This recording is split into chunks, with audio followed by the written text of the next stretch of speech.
안녕하세요. 도전 전자책 출판 전문가 과정 담당 강사 김정환입니다. 이번이 12회차입니다. 총 12번의 강의를 진행하기 위해서 시작한 지가 벌써 2달 반 넘어서 거의 석 달 가까이 돼 가는데, 마지막 강의를 촬영하면서 기분이 좀 묘하네요. 어쨌든 이 강의 끝까지 따라와 주시느라 고생을 많이 하셨고, 오늘은 따로 뭐 특별하게 새로운 기능을 배운다라기보다는 그동안 진행하면서 제가 말씀드리고 싶었던 부분들, 그리고 미진했던 부분들 또는 주의사항들, 이런 부분들에 대한 얘기를 주로 하게 되겠습니다.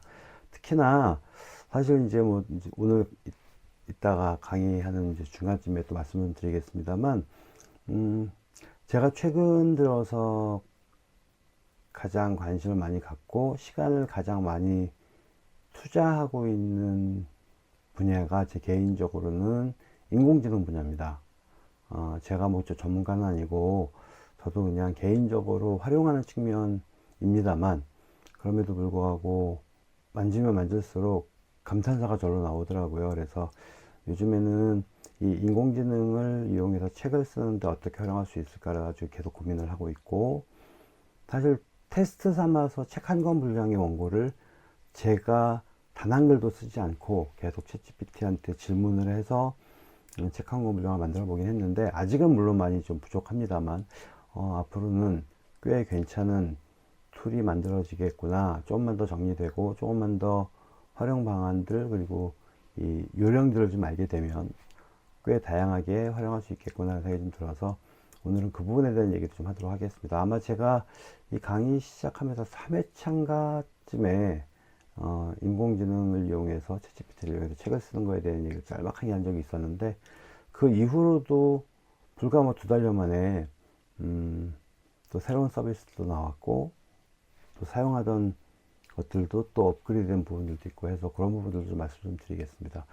전자책 강의인데 왜 인공지능 얘기를 계속 하게 되는지 모르겠는데, 아마도 여러분들도 앞으로 살아가면서 만나게 되는 세상은 인공지능을 빼고는 생각할 수 없지 않을까 하는 생각이 들어서 그 부분에 대한 얘기도 포함해서 이야기를 진행하도록 하겠습니다.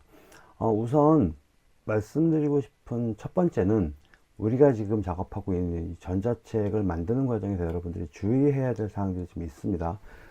대표적인 것들이 뭐냐면, 전자책을 만드는 데 있어서 여러분들께서 이 수업은 기본적으로 저작권이 만료된 자료들을 이용해서 원고 작성하는 과정을 보여드렸었는데, 사실 이런 방식으로 만든 책들이 우리가 이제 사용하고 있는 서비스는 뉴페이퍼죠.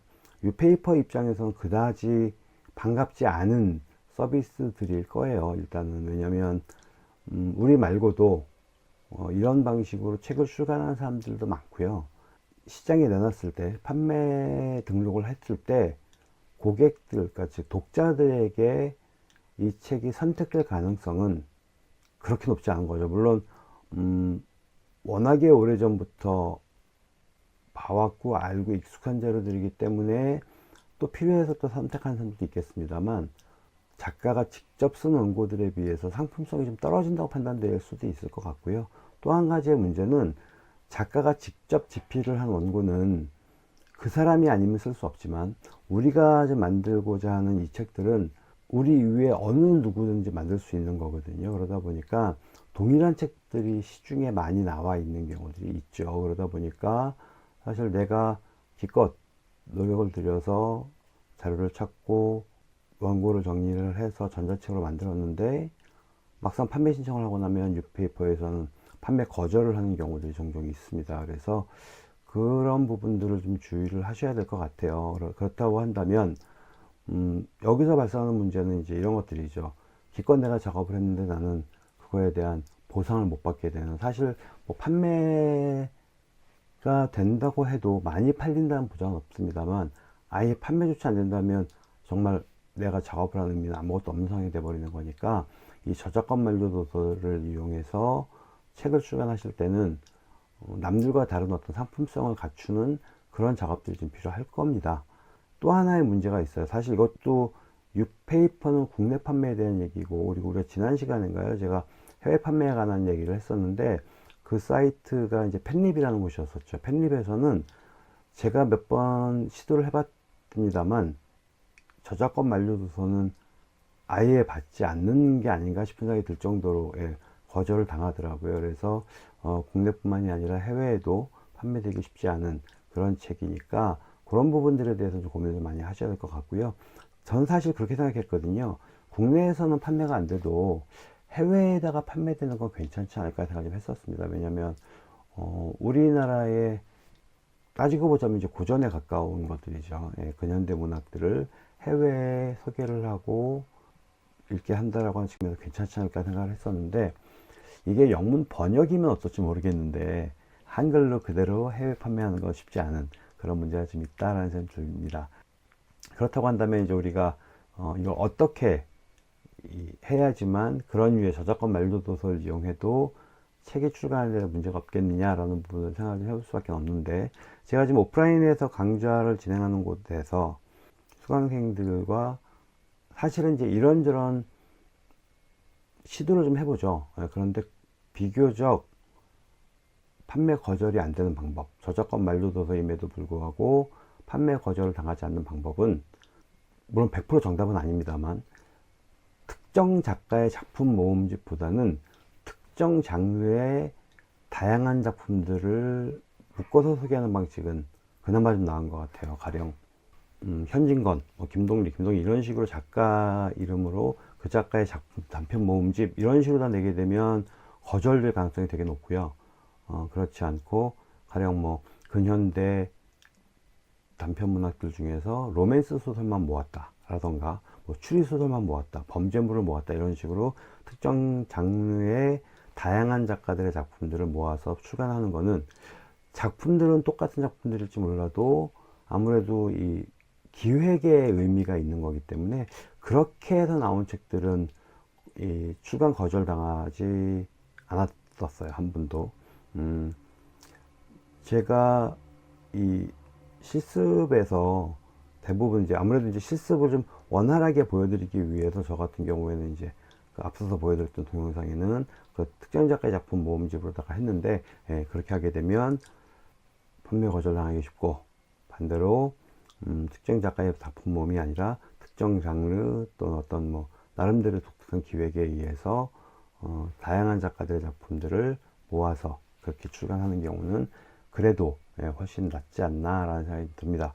또 하나는 동일하게 저작권 만료 작품이긴 하지만 해외 작품들 같은 경우에는 아무래도 국내에 소개를 할 때 원서를 그대로 발표하는 거는 의미가 없을 것 같고요.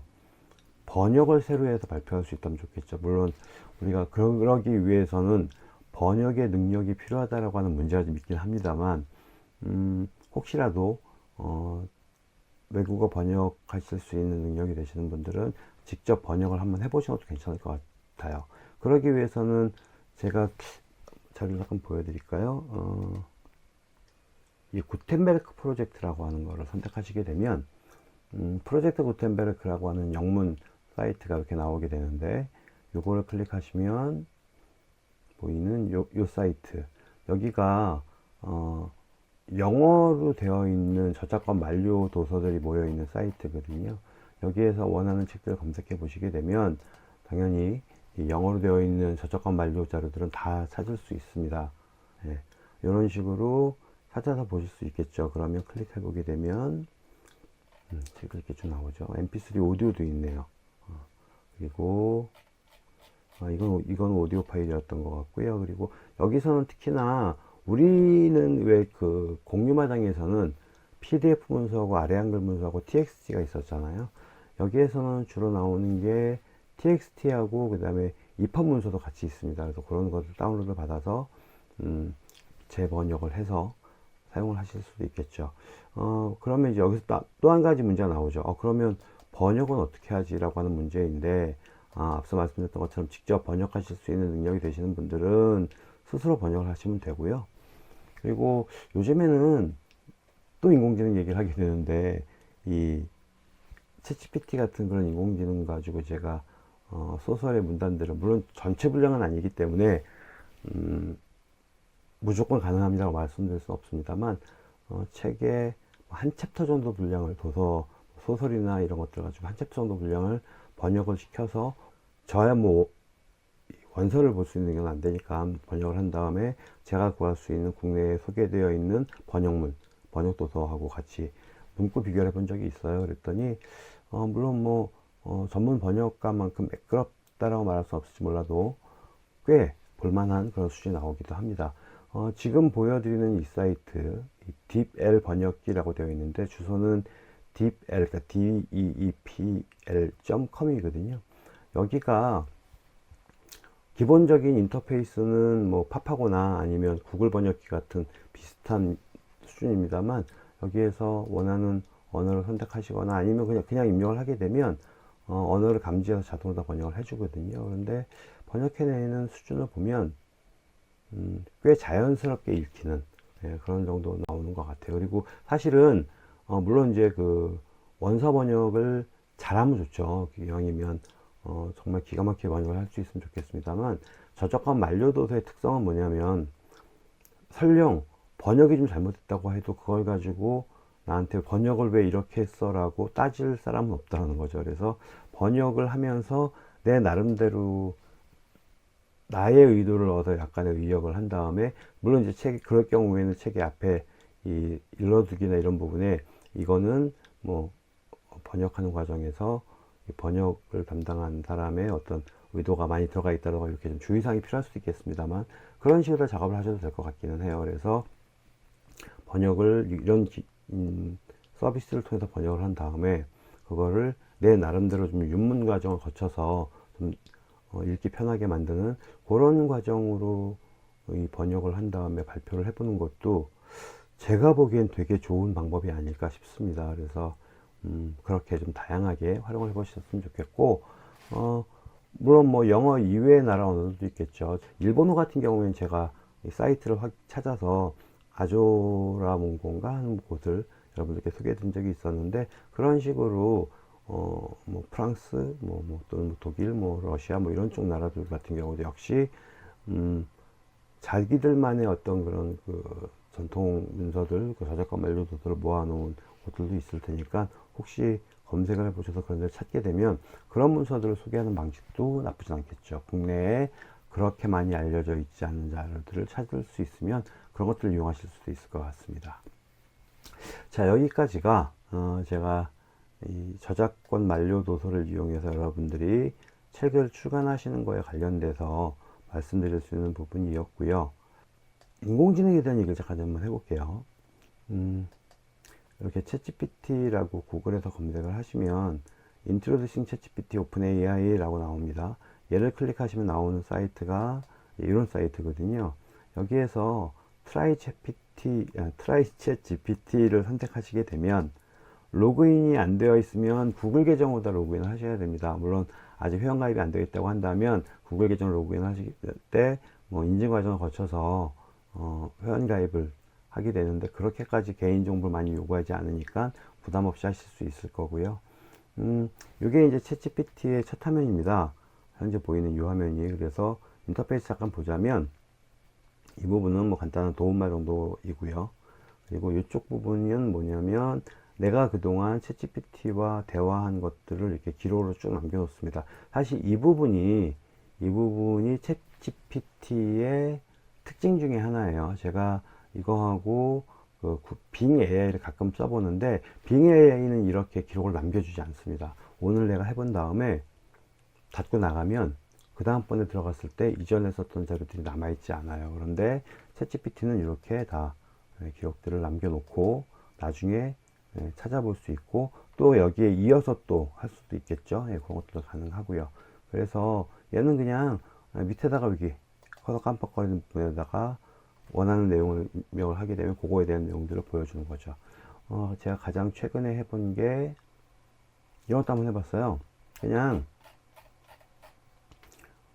아무런 말도 없이 미열, 두통, 콧물 이렇게 한번 적어봤거든요. 왜냐면 요거 쓴 이유가 제 딸아이가 지금 감기에 걸려서 이런 증상을 겪고 있어서 한번 이렇게 나왔어요. 이러면 얘가 어떻게 알려주나 그랬더니 안녕하세요. 미열두통 콧물은 감기나 비감염성 비염 관련 증상일 수 있습니다. 라고 하면서 이렇게 설명이 나오고요. 그래서 그 다음부터 미세먼지라고 써봤더니 이렇게 적어줘요. 그래서 얘가 아시다시피 아마 챗GPT에 좀 관심이 있으신 분들 들어보셨을 겁니다만, 챗GPT는 독특한 특성이 뭐냐면 과거에 있던 자료들을 싹 가지고 와서 학습을 한 방식이거든요. 그러다 보니까 최신 정보를 제공해 주지 못합니다. 지금 현재 챗GPT는 3.5와 4.0이 있는데 무료 이용자는 챗GPT 3.5가 기반이라고 하더라고요. 그리고 이제 필요에 따라서 4.0을 쓸 수도 있다고 하는데 유료 사용자들은 좀 다르겠습니다만, 우리는 일단 기본 무료로다 보자면 물론 이제 4.0 같은 경우에는 2022년 자료까지가 있고 3.5는 21년 자료까지가 있다고 해요. 그래서 챗GPT 3.5에서는 한국의 대통령을 물어보면 여전히 문재인이라고 대답을 하고요. 4.0에서는 이제 윤석열이라고 대답을 한다고 합니다. 저는 굳이 그것까지 제가 확인해 볼 필요는 없을 것 같아서 저는 확인 안 해봤는데 그렇다고 해요. 자, 그래서 제가 여기서 한번 물어봤어요. 정말 최신 정보를 모를까 싶어서, 제가 집이 인천 검단 쪽이라서 검단 신도시 최신 분양 정보를 알려줘 그랬더니 얘가 뭐랬냐면 21년 9월까지 정보만 알고 있기 때문에 최신 정보를 알 수가 없대요. 그렇게 해서 이야기를 합니다. 그래서 이 자리에다가 입력을 하게 되면 그 내용을 가지고 이런 식으로 정보들을 확인하실 수 있습니다.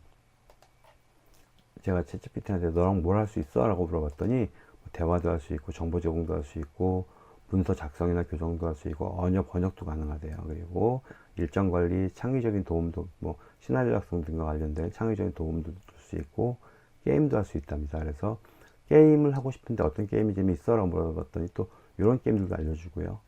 이런 식의 작업들도 가능합니다. 이게 챗GPT의 기본적인 형태이고요. 혹시라도 이 강의를 들으시는 여러분들 중에서 나도 이 인공지능에 대해서 좀 관심이 좀 있는데 싶으시면, 뭐 물론 이제 이용해 보신 분도 많으실 테니까 그분들은 뭐 상관없겠습니다만, 아직까지 한 번도 이용을 안 해보신 분들은 챗GPT는 꼭 한번 써보시기 바라겠습니다. 그리고 이제 더불어서 요즘 들어서 이제 많이 얘기가 나오는 게 챗GPT와 같이 많이 언급되는 게 이제 빙 AI라고 하는 서비스죠. 그리고 최근 들어서 구글에서도 이제 부랴부랴 바드라고 하는 인공지능 서비스를 내놨고요. 바드는 얼마 전까지만 해도 한글은 안 됐었어요. 그래서 저도 회원가입해놓고 안 쓰고 있었는데, 지금 촬영하는 날짜 기준으로, 오늘 날짜가 이제 5월 14일 일요일인데, 오늘 날짜 기준으로 이틀 전, 그러니까 12일 겁니다. 5월 12일 날, 바디에서 드디어 한글이 가능하다라고 하는 뉴스가 나왔거든요. 그래서 테스트를 해봐야지 했는데 아직 저도 테스트 못 해봤습니다. 그런데 그래서 이제 뭐 바드는 제가 있다는 얘기는 들었고 아직 써보지 못했기 때문에 그거에 대해 말씀드리기 좀 그렇고요. 빙 AI에 대한 말씀 좀 드리자면, 빙 AI는 챗GPT하고 비교했을 때 큰 차이가, 내가 무언가 질문을 하면 그 자리에서 검색해서 알려줍니다.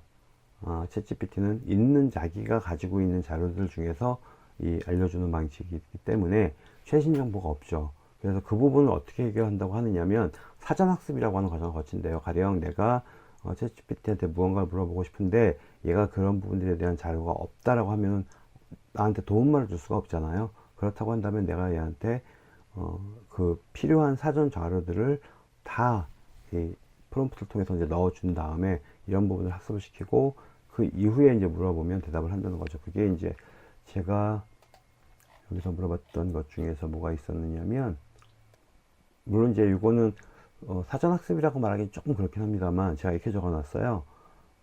나는 인천 서구 검단에 살고 나이는 50대 중반이고 해서 나에 대한 간략한 얘기를 했어요. 이게 나라는 사람에 대해서 챗GPT가 학습할 수 있도록 만들어주는 정보들인 거고, 그러니까 이런 식으로 필요한 정보들을 쭉 넣어주고 그 다음에 이제 이야기를 하게 되면 챗GPT는 내가 지금 넣어준 학습 자료들과 사전 학습 자료들과 원래 가지고 있던 자료들을 융합을 해서 또 다른 대답을 만들어내는 그런 것들인 거죠.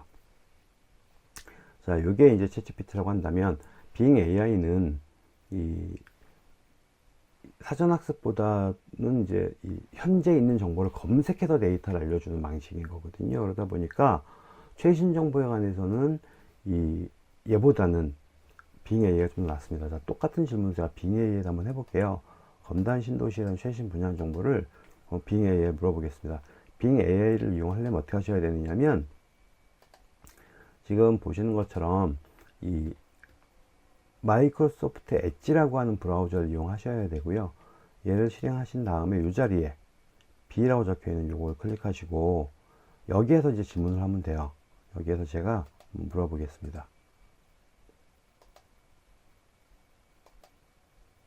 그랬더니 여기 좀 보시면 뭐라고 나오는지 좀 볼게요. 자, 검단 신도시 최신 분야 정보를 검색한대요. 그래서 답변을 생성하고 있답니다. 자, 여기 보니까 최신 검단 신도시 분야 정보를 알고 싶다면 홈페이지에서 확인할 수 있습니다. 라고 하면서 링크도 알려주네요. 이렇게. 그러니까, 물론 이제, 경우에 따라서는 여기에 있는 자료들을 가지고, 몇 년, 몇 월, 며칠에 뭐 어떤 단지가 분양이 됩니다라고 하는 정보도 알려주기도 하더라고요. 제가 어제였나 확인해 봤을 때 그렇게 알려주기도 하던데, 지금처럼 어떤 최신 정보들을 찾는 데는 빙 AI가 좀 더 낫고, 그 다음에, 그 대신에 이제 얘는 어떤 그런, 이건 이제 제 판단은 아니고 일반적인 평가가 그래요. 이 챗GPT에 비해서 창의적이거나 이런 것들, 크리에이티브한 부분들에 대한 정보는 얘가 조금 약하다라고 하는 얘기들도 합니다. 얘는 지금도 그런지 모르겠는데 제가 이거 이용할 때는 무조건 이용할 수 있었던 건 아니고요. 마이크로소프트 엣지를 일단 이용하셔야 되고, 그 다음에 두 번째는 마이크로소프트 계정이 일단 있어야 되고요. 그리고 이 사용 신청을 하게 되면 한 며칠, 제 기억으로 한 3, 4일 정도 지난 다음에 승인 받게 되면 이용할 수 있었던 그런 서비스였습니다. 그리고 얘가 또 한 가지 특이한 점은 뭐가 있냐면, 요즘 들어서 인공지능 그림에 대한 얘기 되게 많이 나오잖아요. 그게 빙 AI 같은 경우에는 이 인공지능 그림도 그릴 수 있는 서비스더라고요. 제가 짤막하게 보여드리자면, 이게 이제 요건 어떻게 검색하시면 되느냐면, 빙 크리에이터라고, 빙 이미지 크리에이터라고 검색을 하시게 되면, 이런 서비스가 나오거든요. 요거는 현재 남들이 그려놓은 그림들을 샘플에다가 보여준 거고, 제가 그린 거 잠깐 보여드릴까요? 아, 여기군요. 아, 여기 창작물에 있군요. 제가 처음에 이렇게 한번 그려봤어요. 뭐라고 그랬냐면, 얘의 특징이 그거예요. 원래 인공지능 그림 그리기는 아직까지는 한글은 안 되고, 영어로다가 프롬프트를 작성해야 된다고 하는데, 이 빙 이미지 크리에이터는 좀 완벽하진 않지만 한글로 요청을 해도 그림을 그려줍니다. 제가 처음에 그려본 게 이거거든요. 빨간색을 상징하는 다양한 요소들을 아이콘 형식으로 그려줘 라고 한글로다가 물어봤더니 이렇게 4개의 그림을 늘어났어요. 이 정도면 질문에 대한 대답을 제대로 한 것 같아요. 제 질문을, 제 요구사항을 정확하게 이해한 것 같아요. 그렇죠? 이 정도면 그림 괜찮죠? 네, 괜찮은 것 같아요. 자, 그리고 이제 두 번째로 그렸던 거 요거. 이건 뭐냐면 좀 이상하게 나왔어요. 여름 해변가에서 뛰어놀고 있는 긴 금불의 20대 여성과 비슷한 나이의 동양계 남자의 뒷모습이라고 했더니 이렇게 그려놨어요. 여기서 그나마 좀 이 요구사항과 유사한 건 이 그림이 아닐까 싶네요. 그렇죠? 예, 그렇습니다. 그리고 이거는 뭐라고 해놨냐면, 맑은 날 오후 고속도로를 빠르게 달리는 오픈 스포츠카 안에 앉아있는 머리가 긴 매력적인 여자라고 했더니 이렇게 4개의 그림을 그려줍니다. 얘가 기본적으로 대략 3편 내지 4편의 그림을 이 질문을 하게 되면 한 번에 그려줍니다. 그 중에서 내가 원하는 그림을 선택하면 되는 거거든요. 그 다음에 이거는 긴 머리를 묶고 흰 피부, 빨간 입술에 정장을 입은 여자라고 했더니 이렇게 3개의 그림을 그려놨네요. 네, 그래서 그림이 뭐 예쁘다 안 예쁘다의 문제는 아니고 잘 그렸다 못 그렸다 문제라기보다는 내가 요구하는 사항을 제대로 이해하고 그림을 만들어 주는지에 대한 문제인 거고요. 말이 나온 김에 제가 그린 건 물론 아닙니다만 이 인공지능이 그린 그림들을 한번 보여드릴게요. 이게 다시 한번 말씀드리지만 제가 그린 건 아니고요. 제가 자주 가는 인터넷 동호회 회원분들께서 그리시거나 그런 데서 제가 스크랩 해온 것들인데 이게 가능하다고 알고 있는 게 왜 그러냐면, 인공지능이 그린 그림은 저작권이 없답니다. 저도 몰랐는데 얼마 전에 미국에서 법원에서 그런 판결이 내려졌대요. 인공지능이 그린 그림은 저작권이 없고, 다만 내가 만일에 인공지능에게 그림을 그리게 한 다음에 그 그림을 가져다가 무언가 활용을 했을 경우에는 그렇게 활용한 부분에 대한 저작권은 남아 있다고 합니다. 근데 그림 자체에 대한 저작권은 인정받지 못한다고 하네요. 그래서 여러분들이 멋지게 그린 그림을 남들이 가져가도 그거에 대한 권리를 주장할 수는 없다라고 하는, 예, 아쉽다면 아쉬운 부분인데, 그러다 보니까 이렇게 자료를 이용할 수도 있는, 뭐 제가 뭐 이거 가지고 상업적으로 이용하는 거라기보다 이렇게 강의 자료도 활용하는 거긴 합니다만, 예, 이렇게 활용할 수 있다라고 하는 장점이 될 수도 있나요? 예, 그렇습니다. 이거는 그 유화한 느낌으로 다 그린 그림이라고 하더라고요. 예, 빠르게 그냥 쭉 넘어가면서 기본적인 이 특징들 소개만 좀 하겠습니다. 이거는 역시 제가 자주 가는 인터넷 동호회 회원분께서 한복을 입은 이 여자들의 그림을 이렇게 학습을 시켜서 그려본 그림이라고 하고요. 이거는 80년대인가? 그 당시에 홍콩의 분위기를 그려달라고 했대요. 그랬더니 이런 그림을 그렸답니다.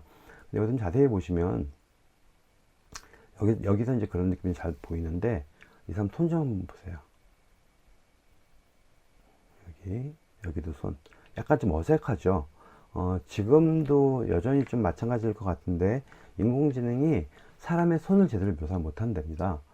그게 이제 물론 뭐 영원히 그러려는 얘기는 아니고, 아직까지는 학습이 덜 돼서 그런 게 아닐까 싶긴 합니다만, 어쨌든 그렇다고 해요. 그런데 이 정도면 거의 뭐 사진 같아 보이잖아요. 손을 제외하고 보면. 예. 그리고 이것도 역시 같은 주제. 여기도 역시 보시면 손이, 예, 조금 이상해 보이죠. 요즘에 저는 인공지능이 그린 그림이라는 거 보게 되면 제일 먼저 손부터 보게 되더라고요.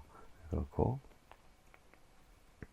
이것도 인공지능이 그렸다고 하는데, 사실 되게 자연스럽고 좋아 보이는데, 잘 생각해 보면 실제 사람이 이렇게 생겼다고 한다면 약간 좀, 예, 이상하겠죠. 실제 사람이 이렇게 생긴 사람이 물론 없지 않겠습니다만, 되게 디테일하고 합니다만, 예, 현실에는 존재하지 않을 것 같은 그림인 것 같긴 하고요. 이거는 한국의 카레이서 뭐 그런 주제로 잘 그리라고 해서 나온 결과물이라고 했던 것 같아요. 여기서도 지금 보시면 이쪽 여자 손을 한번 보세요. 이거 엄지손 뒤집혀져 있죠. 손바닥을 보이는데 여기 손톱 보이고요. 엄지손이, 예, 뒤집혀서 들어가 있죠. 이런 식으로 손을 제대로 그리지 못하는, 여기 반지도 약간 좀 어색하네요. 끼어져 있는 위치가. 그렇죠? 이런 부분들도 아직은 완벽하지 않은, 예, 여기는 여기 걸려있고 얘는 지금 위치가, 예, 이 정도면 거의 그냥 손바닥에 파고 들어가는 느낌인데, 예, 이런 것들이 아직까지 완벽하지 않은 그런 문제가 현재는 있습니다. 예, 이건 또 조만간 이제 해결이 되겠죠. 학습이 좀 더 되고 나면. 그리고 이런 만화 같은 느낌도,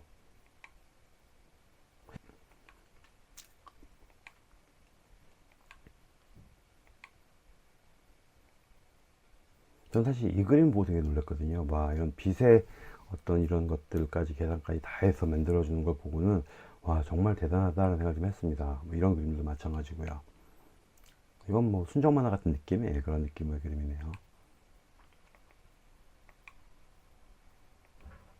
이거는 제가 그린 거거든요. 이거는 그 스마트폰 앱 중에 그 비디스커버라고 하는 이 그림 그리는 앱이 있거든요. 인공지능 그림 그려주는 앱이. 그거에다 제가 뭐라 그랬냐면, 이거를 장미꽃밭에 있는 남자와 여자를, 이게 피카소죠? 네, 피카소 스타일로 그려줘 라고 얘기했을 겁니다. 아마 그래서 나온 그림이에요. 네, 그리고 이거는 이 나무들이 울창한 산속에 있는 남자를 그려줘 이렇게 그려놨더라고요. 그리고 이거는 서양의 20대 소녀를 그려줘 라고 했을 겁니다. 그리고 이제 동양 여자를 그려달라고 했던 거고. 자, 이렇게까지 그려봤고, 이 그림은 아마 지난번에 한번 보여드렸었죠. 그 예쁜 여자가 그 말로 힙합 스타일의 전자책을 소개하는 짧은 영상 한번 보여드린 적이 있었는데, 그때 활용한 그 캐릭터를 제가 인공지능한테 그리라고 했던 거예요. 요거는 아마 제 기억으로 그 미드전이라고 하는 이 서비스를 이용해서 그린 다음에 요거를 동영상으로 만들었던 기억이 나는데, 그런 식의 작업들도 가능하겠죠. 네, 그렇습니다. 그러면 이제 인공지능에 대한 설명을 좀 짤막하게 드렸는데, 사실 제가 빙 AI로 책 쓰는 거에 대한 부분은 아직은 연습을 못 해봤어요. 그건 제가 테스트 못 해봤고, 챗GPT 갖고는 제가 몇 번 시도를 좀 해봤거든요. 그걸 잠깐 좀 보여드리자면, 자, 이거 한번 보여드릴게요. 제가 지금 어제 뭐라고 썼냐면 50대 남자를 위한 조언이라는 주제로 책을 쓸 생각이야. 어떤 내용을 담으면 좋을까? 라고 물어봤어요. 그랬더니 이 챗GPT가 뭐라고 대답을 했냐면 50대 남자를 위한 조언책을 쓰려면 다음과 같은 내용을 고려해 볼 수 있을 것입니다. 1. 건강관리. 그래서 50대 남자들은 건강관리가 중요합니다. 라고 하면서 짤막한 설명도 알아놨고 2. 직업과 경력관리. 3. 가족과 인간관계. 4. 재무관리. 5. 취미와 여가생활. 6. 삶의 목적과 의미. 이런 내용들을 담아 50대 남성들이 건강하고 행복한 삶을 살 수 있도록 도와주는 조언책을 쓸 수 있을 것입니다. 라고 답변을 하더라고요. 그래서 제가 뭐라 그랬냐면, 좋아, 그러면 책 제목을 좀 정해줘. 그랬더니, 50대 남성을 위한 건강하고 행복한 삶의 비법이라고 제목을 적어주더라고요. 그래서 너무 무난한 제목인 것 같으니까 조금 센스 있고 유머러스한 제목을 3개만 만들어줘. 그랬더니, 자, 좋아요. 50대 남성을 위한 센스 있고 유머러스한 제목을 몇 가지 제안해 드릴게요. 그래서 3개 만들어줬어요. 그래서 제가 3번을 기준으로, 3번이 뭐냐면, 내 몸을 버리지 말고 놀자. 50대 남성의 여가생활 지침서라고 하는 제목이고요. 이거 마음에 드니까 이 제목으로 목차 좀 만들어줘. 그때 목차 이렇게 만들어줬어요. 이렇게. 그 다음에, 물론 이제, 이 뒤에 내용들은 실제로 쓰다 보면서 제가 약간 좀, 챗GPT하고 저하고 티키타카를 좀 했습니다만, 그 부분을 일단 넘어가고 일단 간략하게 보여드리자면, 서론 좀 써줘. 서론 이렇게 써줬어요.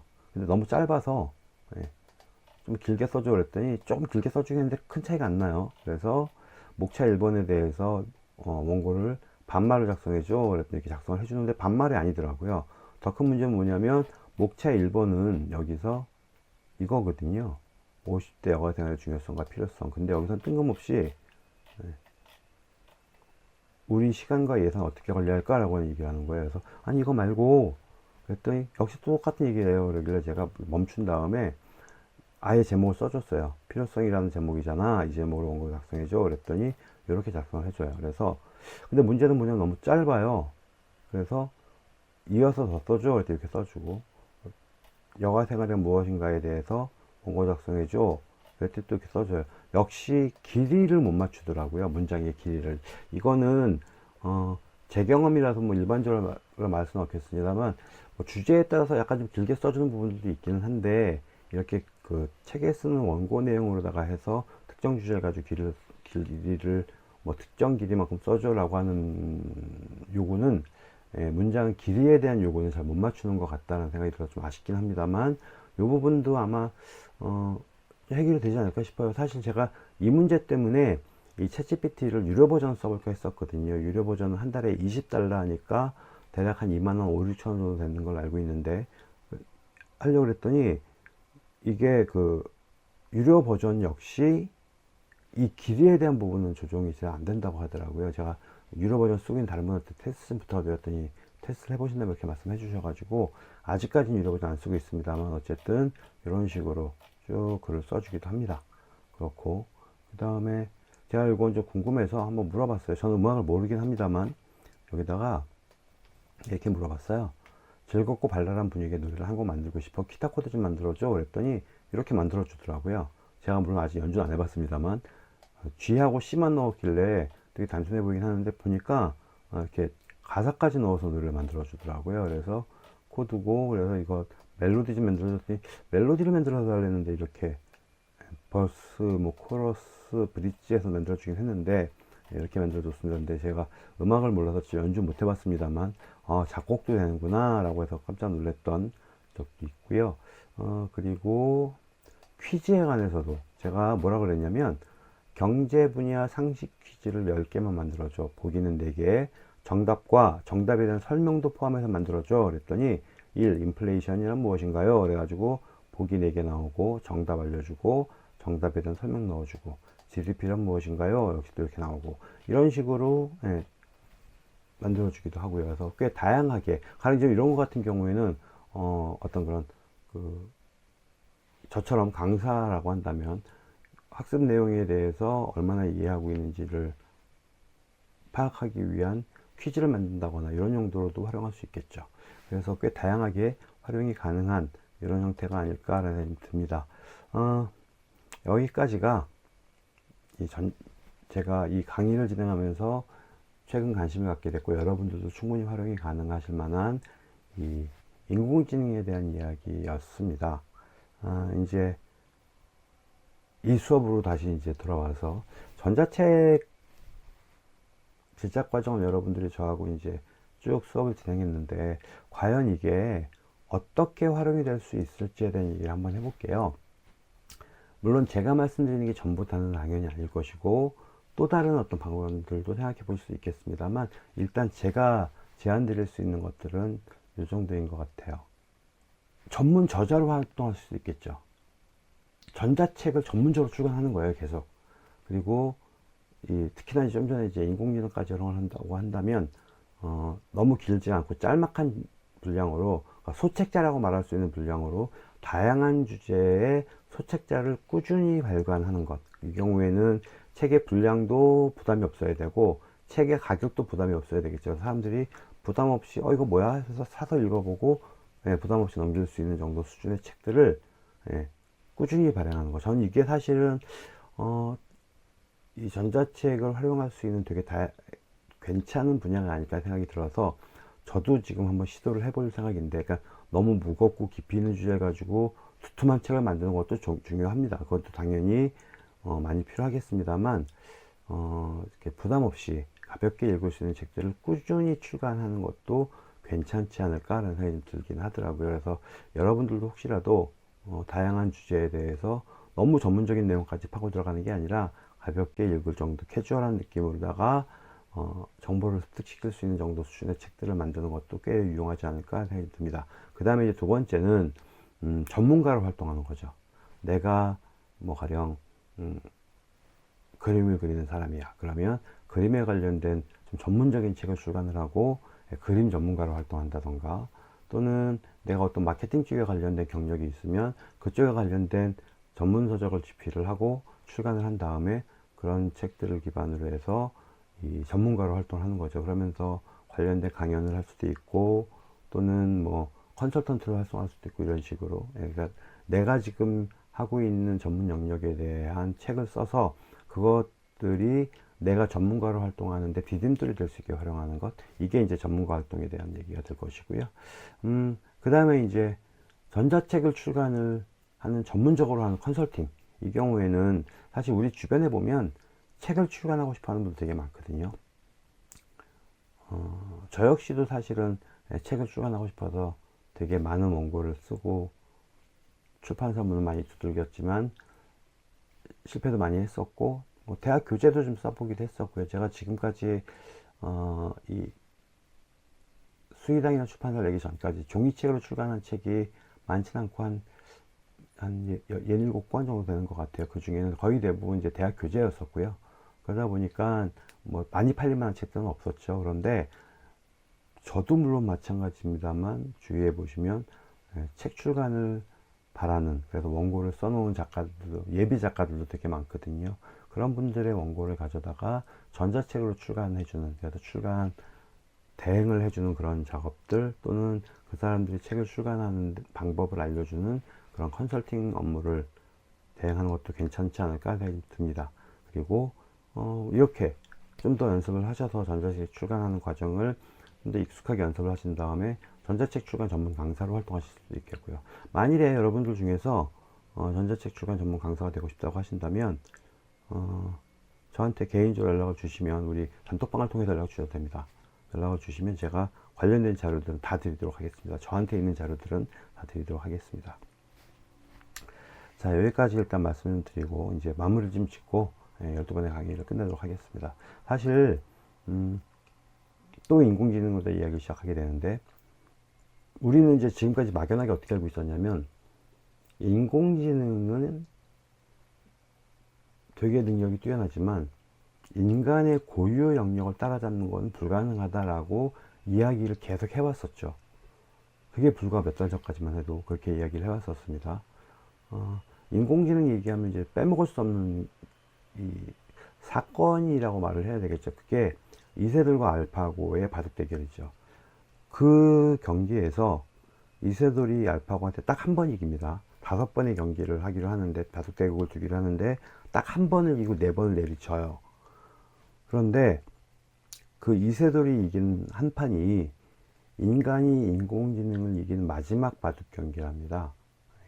그 이후로 알파고는 더 이상 바둑에 대한 투자를 안 한다고 얘기 들었어요. 그리고 이제 다른 이 알파고 같은 그런 류의 바둑 인공지능은 또 다양하게 개발이 됐다고 하는데, 그게 또 그때와 지금도 또 많이 달라져서, 그때 이세돌과 뒀던 알파고는 뭐 정확한 크기까지 모르겠습니다. 뭐 꽤나 큰, 예, 인공지능 전문 컴퓨터가 있고, 걔가 계산한 걸 가지고 이세돌과 바둑 뒀다고 하는데, 지금은 그게 이제 많이 소형 경량화가 됐다고 그래야 되나요? 그래서 스마트폰에 들어가는 앱으로 나올 정도로 예, 발전을 했다고 해요. 그래서 얼마 전에 보니까 중국에서는 그 전 프로 기사들이 그 스마트폰을 이용해서 컨닝을 해가면서 바둑을 두다 걸렸다고 그러더라고요. 그래서 바둑 대국장에 스마트폰을 못 갖고 들어가게 했더니 갑자기 실력이 뚝 떨어지는, 예, 실력이 형편없이 추락하는 그런 어이없는 결과가 나왔다고 하는데, 그만큼 바둑 분야에서 이제 인공지능은 사람이 넘볼 수 없는, 인공지능을 이길 수 없는 경제가 됐다고 봐야 되겠죠. 근데 이제 그럼에도 불구하고 그렇게 특정 영역에서 능력을 발휘하는 건 가능하겠지만, 전반적인 인간의 어떤 영역들, 특히나 창작, 뭐 크리에이티브 하다라고 말하는 창작의 영역에서는 절대 인공지능이 사람을 이길 수 없어 라고 이야기를 했습니다만, 아까 잠깐 보여드렸던 것처럼 작곡도 하고요, 아까 보여드렸듯이 그림도 그리고요, 되게 다양한 역할들을 합니다. 특히나 뭐 소설이나 동화책을 써서 그게 상업적으로 되게 히트를 치는 사례들도 나왔다고 하고, 그리고 미국에서였나요? 그 인공지능이 그린 그림이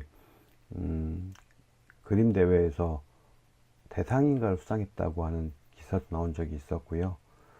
그런 만큼 이제 인공지능이 인간의 영역, 고유 영역이라서 못한다라고 하는 분야는 없어진 것 같아요. 사실 이제 제가 챗GPT를 알게 된 게 금년 1월 달이었거든요. 1월 중순쯤이었던 것 같아요. 우연찮게 이런 것도 있대 하면서 들어가서 투닥투닥 테스트를 해보면서 뭐 이런 게 다 있어 하고 깜짝 놀랐던 적이 있었는데, 그게 이 챗GPT 3.5 버전이 우리가 이렇게 사용할 수 있게끔 발표된 게 작년 11월 말인가 12월 초라거든요. 그리고 사용자 늘어나는 이 수준이 어마무시하게 빨랐다고 해요. 그래서 지금은 챗GPT가 온갖 곳에서 다 활용이 되고 있고, 뭐 미국에서는 얘기 들어보니까 뭐 변호사 시험 뭐 이런 것들도 당연히 통과를 하고, 의사 시험도 통과를 하고, 심지어 이 희귀 질환 같은 경우에는 인간 의사들보다 더 정확하게 이 판단을 내린다고도 하고요. 이렇게 이제 점점 이 인공지능이 활동 영역을 넓혀 가다 보니 어떤 문제가 또 발생을 하느냐면, 인공지능이 만들어내는 가짜 뉴스라고 말할 수 있는, 그러니까 거짓말들도 있거든요. 그게 인공지능이 어떤 의도를 가지고 거짓말하는 건 아니겠습니다만, 질문하는 사람의 질문 내용에 따라서 인공지능이 없는 사실을 있는 사실처럼 이야기하는 사례들도 있죠.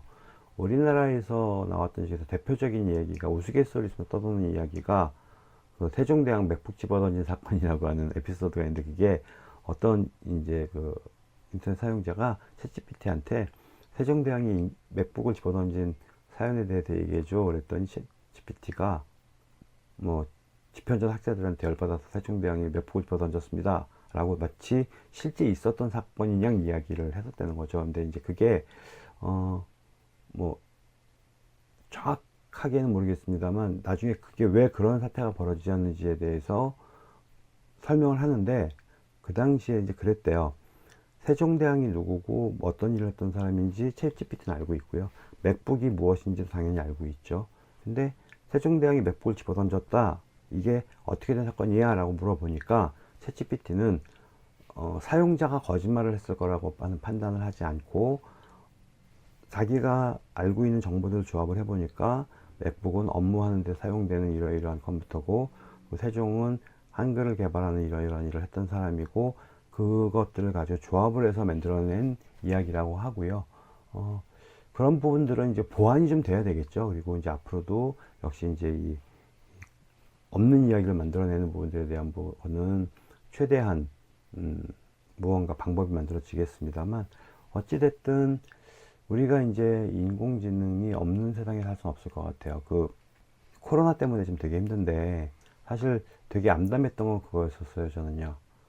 우리는 이제 두 번 다시 코로나 없는 세상으로 돌아갈 수 없다라는 신문기사는 아니었던 것 같고, 어쨌든 그런 글을 보고, 아, 그렇구나. 뭐 되게 좀 슬픈 느낌이 좀 들었었거든요. 근데 더 놀라웠던 건 뭐였냐면, 중세 유럽을 휩쓸었던 흑사병이 되게 많은 사람들 죽였다고 하잖아요. 그리고 흑사병 이후로, 이 유럽 쪽은 되게 정말 사회 자체가 바뀌었다고 말을 하는데, 너무 많은 사람들이 죽어나가서, 저는 그 흑사병이 그냥 역사 속의 이야기라고 생각을 했는데, 알고 봤더니 지금도 흑사병이 있대요. 그러니까 이 흑사병이 그때만큼 심각한 수준으로 사람들을 죽여내진 않지만, 지금도 풍토병화 돼서 어딘가에서 흑사병이 여전히 떠들고 다니고 있다고 하더라고요. 그러니까 중세 유럽을 휩쓸었던 흑사병은 그 이후로 지금까지 한 번도 사라지지 않은 거죠. 마찬가지 이야기로 코로나도, 이제는 우리가 코로나가 완전히 박멸된 세상에 살아갈 수 없는 거고,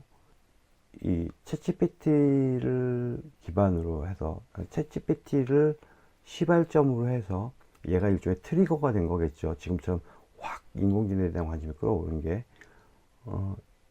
앞으로는 이런 인공지능이 없는 세상으로 돌아갈 수는 없을 것 같아요. 그렇다고 한다면 우리가 이런 세상을 어떻게 잘 활용하고 살 것인지에 대한 부분들도 충분히 고려하고 고민을 하셔야 되지 않을까 하는 생각이 들고요. 전자책에 대한 얘기도 했고, 이제 이 인공지능에 대한 얘기도 잠깐 했는데, 마지막으로 한 가지만 말씀을 좀 드리고 끝내겠습니다.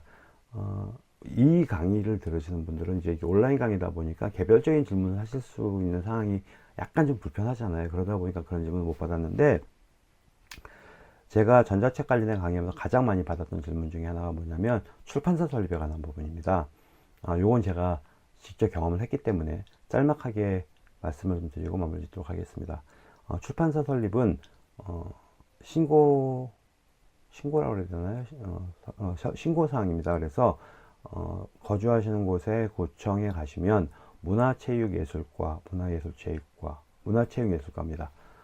그런 부서가 있어요. 거기 가셔서 출판사 설립 신고증을 달라고 하시면 이렇게 종이를 영실 한 장 주거든요. 그 작성해서 제출을 하고 나면 한 2, 3일 정도 지나면 연락을 해요. 그럼 이제 가시면 설립 허가증이 나오거든요. 그걸 들고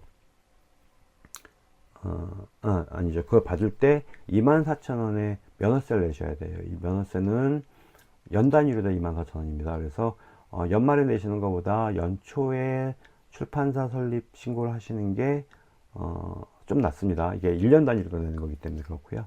그래서 어쨌든 설립 신고를 하시고 신고증, 허가증 받고 나면 그걸 들고 가까운 세무서에 가셔서 본인이 갖고 있는 이 사업자 등록증에 출판업을 추가하시면 돼요. 만일에 현재 사업자 등록증이 안 나 있는 분이라고 한다면 출판사 설립을 하신 다음에 그걸 들고 세무서에 가셔서 개인 사업자 등록을 하시면 되고요. 그걸 다 끝나는 게 아니고 하나가 더 있습니다. 화면 잠깐 보시면 여기인데 국립중앙도서관 납본 시스템이라고 하는 홈페이지가 있습니다. 요건 검색해 보시면 나와요. 납본 시스템하고 검색해 보시면 나오는데 여기에 출판사 명의로 이제 회원가입을 하셔야 됩니다. 그래야 우리 왜 모든 책에 보면 뒤에 그 ISBN 넘버라고 해서 바코드 붙어 있는 거 있죠. 그거를 발급할 수 있는 권리가 생기는 거거든요. 원래는 여기서 ISBN을 신청하는 거는 무료입니다. 무료인데 유페이퍼에서는 1,000원의 수수료를 받고 있죠. 그거는 왜 그러냐면 사람이 직접 신청해야 되는 거라서 그 인건비에 해당하는 수수료 1,000원을 받는 거라고 제가 알고 있는데, 만일에 여러분들이 개별적으로 출판사를 설립하셨다고 한다면 저도 역시 마찬가지로 1인 출판사하고 이제 개인 출판 사업을 하고 있는 겁니다만, 어쨌든 출판업을 전문적으로 하시려면 당연히 출판사를 설립을 하시고 납본 시스템까지 하셔야 되는 거죠. 그거 하시고 이제 나중에 납본 시스템 같은 경우에는 책을 내가 내게 되면 여기에서 ISBN 신청을 하시고, 책을 내게 되면 이제 그 ISBN 넘버 들어간 다음에 다시 여기 와서 책을 등록을 하고, 이런 책 냈다라고 하고 등록을 하면서 그 국립중앙도서관에다가, 원래 그 모든 책은 국립중앙도서관에 납본하게 되어 있거든요. 납본을 하시면 책값을 줍니다. 예. 책값 한 권값을 주더라고요. 그렇게 해서 신청하실 수 있습니다. 여기까지가 총 12번의 전자책 관련된 강의의 마지막 이야기였고요. 교보문고나 예스24나 알라딘과 같은 곳에서 여러분들이 출간하신 책이 판매되는 날이 빨리 오시길 바라겠습니다. 수고들 많이 하셨습니다. 저는 김정한 강사였습니다. 감사합니다.